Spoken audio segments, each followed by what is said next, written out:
and get up. Dan Graziano, let's do some quarterback questions. Let's begin in Buffalo. It's all yours. Josh Allen, does Josh Allen need to repeat as MVP in order for the Bills to make the Super Bowl? He has to at least play at that level. The Bills tell you what's going on. They've drafted one offensive player in the first round since they selected Allen in the first round 7 years ago. Went defense again this year. A lot is on him to make it work with this offense. Fortunately for them, MVP level performance from Josh Allen would not be a surprise. Yeah, Graz, the answer is no, and here's why. This offense is about efficiency, and let me give you a great stat from Hembo. Last year, they had 13 games, including the playoffs, where they had no turnovers. That is the most since 1933. Bart, that's a long time ago. They just have to be efficient on offense. Go back to those two tight ends, Dalton Kincaid, Dawson Knox. This is an efficient offense. Josh Allen could just be smart, protect the ball. This is a really good team without being explosive on offense. All right, that question number one. Graz, your second question is what? Have we seen the last of Anthony Richardson as the Colts starting quarterback? Very bad news this offseason for Richardson with that shoulder that he had surgically repaired 2 years ago, acting up on him, wasn't able to participate in the minicamp. They're hoping that rest does the trick and he's ready for training camp. But they already brought in Daniel Jones, the veteran, to compete with Richardson for the starting quarterback job. Richardson has averaged 8 games a season over the last 5 years, counting college and the pros. He's got to get on the field or else his time in Indy will end up being short. Be careful what you wish for. He said he was an alien, and we found out he's not a healthy one. And this is what's happening. When you think about Daniel Jones, I think Daniel Jones is a candidate to really be this year's Sam Darnold. Right? He's never been in an environment like this where he had a functional offense, talent around him. You talk about Jonathan Taylor, Michael Pittman, Alec Pierce. I think this could be the rebirth of Daniel Jones, and we can see the player that we expect him to be coming out of Duke. Daniel Jones hasn't exactly been the picture of health either. Anthony Richardson's struggling with health, but they might need to fortify that room a little bit. By the way, rule number one, always get healthy aliens. Yeah, exactly. When possible. That's like easy. Men in black. That's right. Last question. What do you have? Which version of Dak Prescott will the Cowboys get this season? They hope it's the healthy one because when Dak Prescott has played fully healthy seasons, the Cowboys have been a good team. In 4 of the 6 years that he started and finished healthy, the Cowboys have won the NFC East. They managed to win 7 games last year in a year when Dak Prescott, their starting quarterback, was injured halfway through the season. There are pieces in place there in Dallas that could return them to NFC East contention much more quickly than people think, as long as Dak is healthy. And by the way, they're just 2 years removed from Dak Prescott finishing second in the MVP. Yes. I mean, he's been playing well, and Dak Prescott and his new head coach, Brian Schottenheimer, have only one thing this season on their mind. I want to win a championship. Be damned if it's just for my legacy or for this team, for my personal being, for my sanity. The legacy will take care of itself. I have to stay where my feet are. We're going to win. And when we win, our coaching staff is going to get rated, and people are going to come after our coaches because we're going to win. All right, so I love the confidence out of Schottenheimer. 2 steps ahead there. Every time he's been on the podium, though, he's come out confident, and Cowboys fans probably like that. And every team, Mike T, and they're going to tell you, expectations are always to win the Super Bowl. That's not new. Yeah, that's Brian Schottenheimer. I've worked with him for a while. I love him. And you can see why he has the job he has, Matt, which is he is confident, he's relatable. And look, Jerry Jones, I'm not sure I don't know this, but you connect the dots. Obviously, Dak had to sign off on this hire, and you could see why for obvious reasons. And to me now, he's laying out a plan, how they're going to win, and what happens when they do. They're going to have to run the ball, though, for this team to be successful, because the one question mark we have about Dak, guys, is the last 2 out of the 3 years, he hasn't been able to stay healthy. Yeah.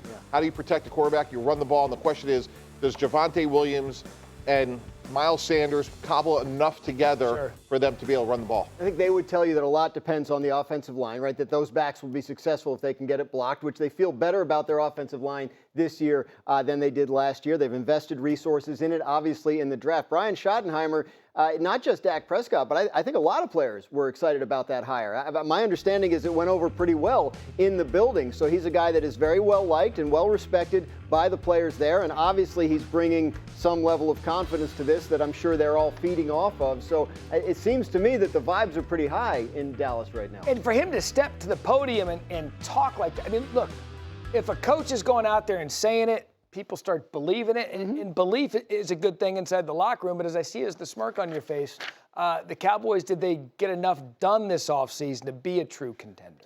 Well, listen, I think so. When you have the offensive talent that you have, then I think you can protect that defense as well if you're going to change your philosophy. But I always say this: don't sell no wolf tickets if you ain't no wolf. Now, you're sitting out there, you want to be the big bad wolf, and you're proclaiming that you're going to get to the Super Bowl, you want to win a Super Bowl, but you have to be self-aware. You have to be self-aware. You have to understand who you are and what perception is of you, and perception can sometimes be reality. Listen, the Dallas Cowboys have gotten away from what they used to be. They've been riding off of the coattails of the 90s teams, and they've been always underperforming, right? They never punch above their weight. Yeah. And to do that, they have to understand they got to bring a level of toughness. And I'm not talking about physical toughness, right? Because we know that they have great players. We know they have a great offensive line in the past when you think about Tyron Smith and Travis Frederick and all those guys. But they need mental toughness. This is a team that has always been mentally weak because they've been coddled and because things are too nice, right? And remember when Rex came in, he said he didn't want to kiss the ring. Shotty was there. And we went up to Cortland and we became a team. And it's one thing to be a collection of talented players. Mm-hmm. It's another thing to be a team. And to do that, you got to take people, you got to strip them down to the bare bones and build them back up. I think the mindset changes in the postseason for the Cowboys. When McCarthy run off 12-5, 12-5, 12-5, then they get thumped in the playoffs. Mm-hmm. So maybe that's where they need to. That's the question that Dak Prescott and these Cowboys still have to answer. We know they can win the NFC East. We know they can have a good regular season, but then they get to the playoffs and they can't translate that into success. So whatever it is, I mean, I've been to Cortland, New York, and I've been to the Star in Frisco. There's a pretty significant difference between the conditions at those places. Yeah, so I mean, just because we're flexing, I guess you're flexing on how nice Cortland, New York is, then, huh? It's a little more bare bones, the facility there. But maybe that's it. I don't know what it is, but for some reason, these Cowboys with Dak Prescott, even the first year, they had a great team. They got to the playoffs, played a really good game, lost Aaron Rodgers and the Packers. So they have to get over that hump. The questions about the Cowboys don't even start really until January. Yeah. By the way, it's Friday night. Do you guys want to get some Wolf tickets? What is a Wolf ticket? I'll buy some Wolf tickets. Hey, what is that? Hey, if you not, what's a goon to a goblin? That's another one for you. Like, don't be selling Wolf tickets if you ain't no tough guy. Don't act tough. Here's Ben Roethlisberger under Rodgers and Arthur Smith's offense. So you can tell Aaron Rodgers you can't check the line of scrimmage. And I'm sure they won't. I mean, I was told that they told Russ he couldn't, but I'm not trying to put they're a different player. I get that, but I can't imagine that he's going to be like, hey, Aaron, you run what I call every time. There's many things. All right, so this is all about a relationship with the quarterback and the offensive coordinator. They've been to the playoffs. They've been bounced 8 straight years. Let's start with the relationship between Aaron Rodgers and Arthur Smith. Is that enough to get going right away to get them beyond what we've seen them do the last 8 years? Well, no, because I think there are other issues with the Steelers. I think, the relationship between Aaron Rodgers, what Ben's talking about, they didn't want Russell Wilson to go off script because that caused problems for Russell Wilson and his team the 2 years he was in Denver, the later part of his year in Seattle, or his career in Seattle. So they wanted to make sure that he stayed on script. I don't think that Arthur Smith's going to require that of Aaron Rodgers as much as he did Russell Wilson. Different players, as Roethlisberger said. I think the issue with the Steelers is, are they good enough as a team? I mean, Aaron Rodgers is 41. By the time the playoffs start, if they get there, he's going to be 42. Can he stay healthy throughout the season?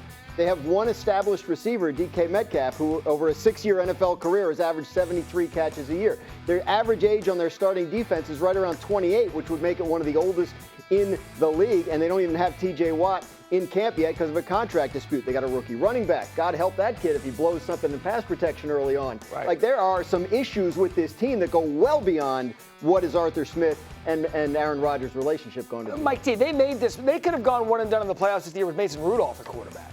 But they got Aaron, actually. They did 2 years ago. That's right. So they got Aaron Rodgers to get over that one and done 8-year slump. Yeah, and if you want to look at it as the glass is half full, what does Arthur Smith want to do? He wants to be under center, play action. Hembo gave me great stats. Over the last couple of years, 41% under center for Arthur Smith, well above league average, 31% play action. So Caleb Johnson, the rookie that Dan was referencing, is really the key here. If they could run the ball effectively, Matt, then yes, I think the Aaron Rodgers move has a chance of working in a really material way, because that's what Aaron Rodgers can do. He could turn his back to the line of scrimmage, play action, and then throw with great accuracy. If they can't run the ball, he is a athletically diminished, soon-to-be 42-year-old quarterback who is not in the offseason. Bart, you know the history in our league says when you're not in the offseason program and you're over 40, the odds are massively against you. Again, give Aaron Rodgers credit for signing and trying to do this, but why not do it 2 months ago? Give yourself the best chance to be successful. Like I keep repeating, I did it with Steve McNair. We signed him June 6th. We went 13-3, was the #1 seed in the AFC. You talk about that rookie running back. Now, you had a Sean Green, and Sean Green was really a spark for us that Same year school. when we ran the ball. We know that Iowa can produce those in between the tackles, downhill running, which is exactly what Tomlin wants to do. And I think they'll preserve Aaron Rodgers by running the football. He's not going to be in for pass protection because they have Darnell Washington, they have Fairmouth. They'll go 2 tight ends. They'll let these guys go in and leak him out. They won't have him protections. But, when you talk about Arthur Smith, what Arthur Smith wants, and what he wants is timing. He wants you to play on time. And what was the big issue with Russell Wilson? He didn't play on time. Some of his biggest plays in the moon balls came off-schedule type of plays. Aaron Rodgers is a guy that I think still can play at a high level. You talk about him turning the ball over. Aaron Rodgers, turned the ball over, above his natural average last year, and there was only 11 interceptions on a bad football team. I think this team is a live dog, and I think they can win. Yeah, look, again. Yeah, I said it. Go to break right now. That's it? We're going to clip that off? Wait, Bart, It's gotta be quick. you just said under on 8.5, and you're. I didn't say under. I said over. That was you, Ricky We'll have Bobby. to check the tape. Steve McNair was 33 in 2000. Steve McNair He was had 33. an He's injury. eight years younger Yeah, than but Aaron he had Rodgers. injury list. He was an old 33.